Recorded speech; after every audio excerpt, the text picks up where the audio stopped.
At the ongoing United Nations General Assembly session in New York, a two-state solution to resolve the Israel-Palestine conflict has been in focus.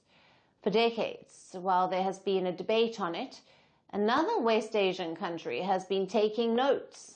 We're talking about Yemen. The president of Yemen's Southern Transitional Council, or the STC, Aidarous al-Zubaidi, has reportedly said that Yemen too needs its own two-state solution.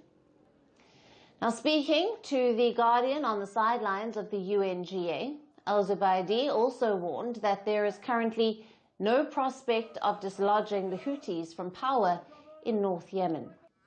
He added that the reality on the ground is that there are two states, militarily and economically, and that a two-state solution is the best path to stability for Yemen, which is the Arab world's poorest nation. The best solution for Yemen and the best path to stability is the two-state solution, whether by referendum or agreement. The reality on the ground is that there are two states militarily and economically. The STC is a dominant force in Aden and large part of Yemen's south.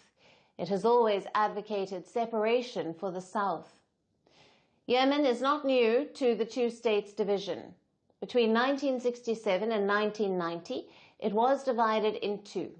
The Yemen Arab Republic in the north, with Sanaa as the capital, and the Communist People's Democratic Republic of Yemen in the south, with Aden as the capital. The two states reunited in 1990. In 2011, Yemen, along with other West Asian and North African countries, witnessed the Arab Spring protests. Gulf leaders worried that the protests would spill over, so they brokered a deal that saw long-standing President Ali Abdullah Saleh deposed and replaced by President Aidarous Mansour Hadi. But in 2014, Saleh threw his weight behind the rebellion by the Iran-backed Houthis. The Houthi rebels seized Sanaa, and this triggered a devastating civil war which displaced over 4.5 million people. In 2015, amid fears of Iran seizing the Aden port, Saudi Arabia launched major airstrikes targeting the Houthis. The Houthis hit back at Saudi Arabia and vessels in the Red Sea using drones and missiles. The fighting between the Iran-backed Houthis in the north and the Hadi government in the south continued for years. The ceasefire only came in 2022. Yemen remains divided between north and south, but it is considered a unitary state by the international community. At the UNGA, the STC president, Aidarous al-Zubaidi, said that there was no prospect of removing the Houthis through bombing alone, and there was little hope of a political settlement. The Houthis, backed by Iran, have continued to escalate their attacks in the Red Sea and even on Israeli ports and cities. In May, the United States abruptly ended its bombing campaign on the Houthis, handing over the task to Israel. Since then, the Houthis have repeatedly been hit by heavy Israeli bombardment. Last month, the Houthi Prime Minister and most of his cabinet were killed in Israeli bombing.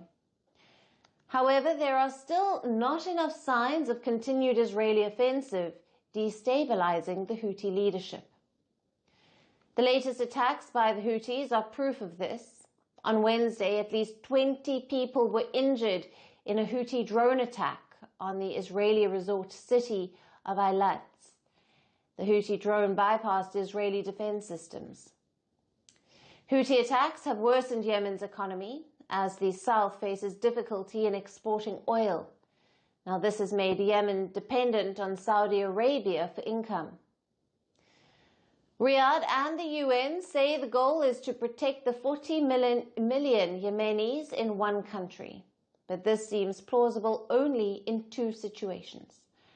One, a military defeat of the Houthis, which looks unlikely for now. And two, a power-sharing political settlement between the Houthis and the south. But the Iran-backed group has shown little or no interest in any negotiation. So, is a breakup of Yemen the only solution to bring back peace and prosperity?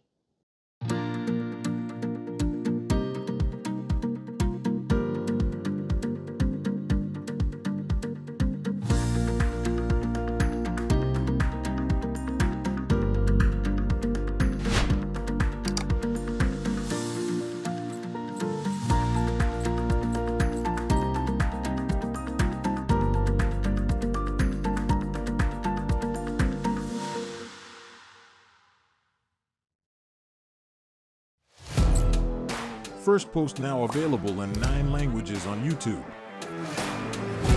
English, $36 trillion. French, Le FMI, comme German, Geschäftsführenden Direktor, Hindi, $30 trillion kakarjo. Indonesian, Pemerintah tanpa pemeriksaan. Italian, Sekali radikali. Japanese, 4兆ドル以上の Portuguese, por causa do próprio balanço patrimonial. Spanish. Beautiful bill. Go to Settings, click on Audio Track and select the language of your choice.